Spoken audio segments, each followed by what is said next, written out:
Assalamualaikum warahmatullahi wabarakatuh. Pagi anak-anak, selamat ketemu lagi dengan Ibu di kelas Sejarah Indonesia. Hari ini kita akan melakukan pembahasan mengenai pergerakan nasional Indonesia. Sebelum kita mulai, kita akan recall kembali pertemuan kita minggu lalu di mana kita membahas tentang politik etis.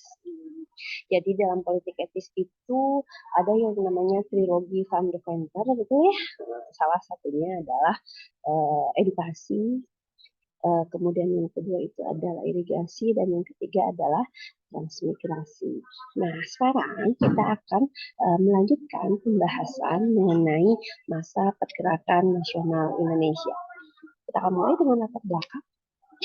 Latar belakang kenapa bisa muncul pergerakan nasional Indonesia. Kita akan lihat secara eksternal dan internal. Yang eksternal yang pertama adalah kemenangan Jepang atas Rusia dalam perang yang terjadi di tahun 1904 sampai 1905. Kemenangan Jepang atas Rusia ini memberikan perubahan yang luar biasa pada dunia pada saat itu, dikarenakan ini adalah momen di mana bangsa Asia bisa mengalahkan bangsa Eropa.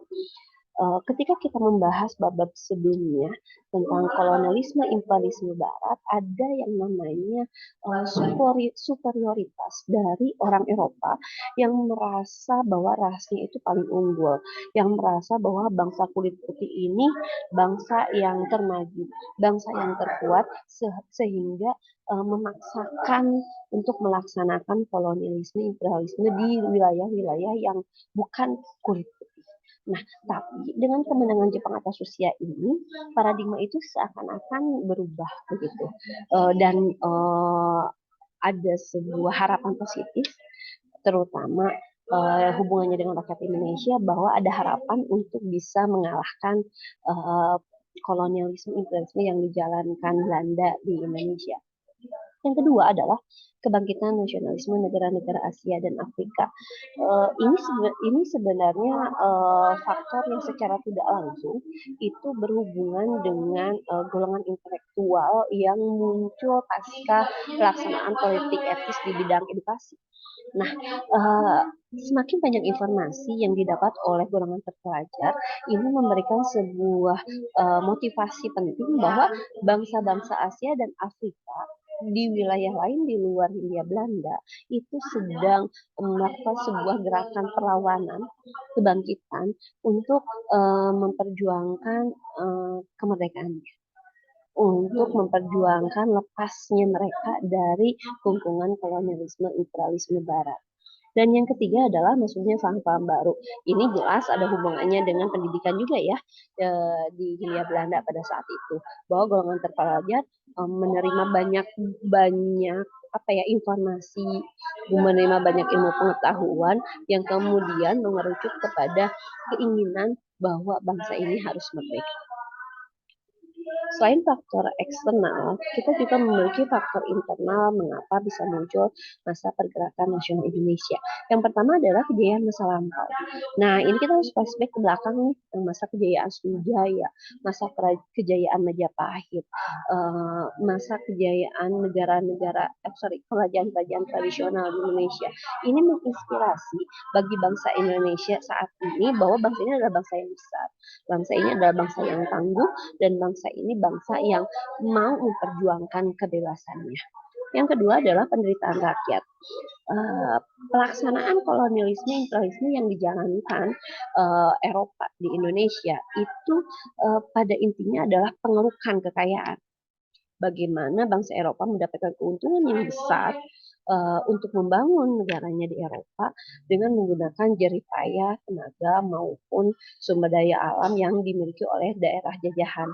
Nah, ini menimbulkan penderitaan rakyat yang luar biasa, dan golongan terpelajar terutama melihat ini sebagai sesuatu yang harus diperjuangkan, begitu. Dan rakyat yang merasa menderita pun nantinya akan merasa tidak suka, benci kepada kolonialisme Barat, terutama Belanda, yang nantinya akan bergabung dengan ide untuk bagaimana caranya membebaskan bangsa ini dari penjajahan. Yang ketiga, adanya diskriminasi. Seperti kita tahu, di pemerintah kolonial Belanda menerapkan sebuah stratifikasi sosial di mana kedudukan rakyat pribumi berada jauh di bawah penduduk Eropa maupun penduduk timur asing atau timur jauh. Nah, diskriminasi ini menunjukkan bahwa semakin ke bawah itu rakyat pribumi semakin banyak memiliki kewajiban, tapi semakin sedikit memiliki hak. Ini yang kemudian berusaha untuk diperjuangkan. Dan yang keempat adalah jelas lahirnya golongan terpelajar.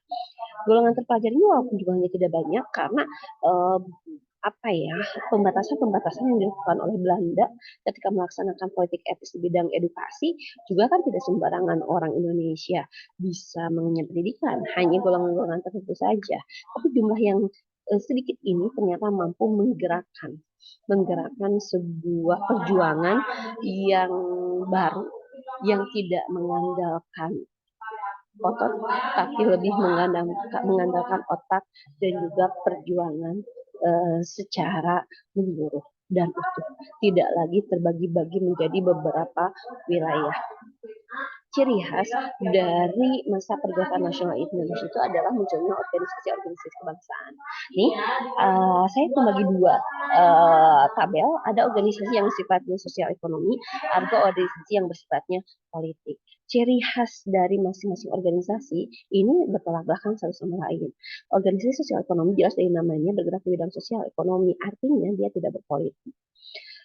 Karena tidak berpolitik, maka organisasi yang muncul ini lebih diakui oleh pemerintah Belanda pada saat itu dibandingkan organisasi yang bersifatnya politik. Karena kalau yang bersifat politik jelas nantinya ini dianggap akan mengancam keberadaan pemerintah kolonial Belanda di Indonesia. Nah, untuk memperjelas hal ini, silakan kalian buka buku paket, kemudian kalian baca dan kalian tempatkan organisasi-organisasi tersebut sesuai dengan apa ya, sesuai dengan orientasi organisasi. Misalnya, kamu menemukan misalnya PNI. PNI kamu akan simpan di mana nih? Apakah di organisasi sosial ekonomi atau di organisasi politik? Silahkan kalau ada yang mau bertanya dan sambil menunggu pertanyaan, silahkan mulai dikerjakan tabelnya. Oke? Assalamualaikum.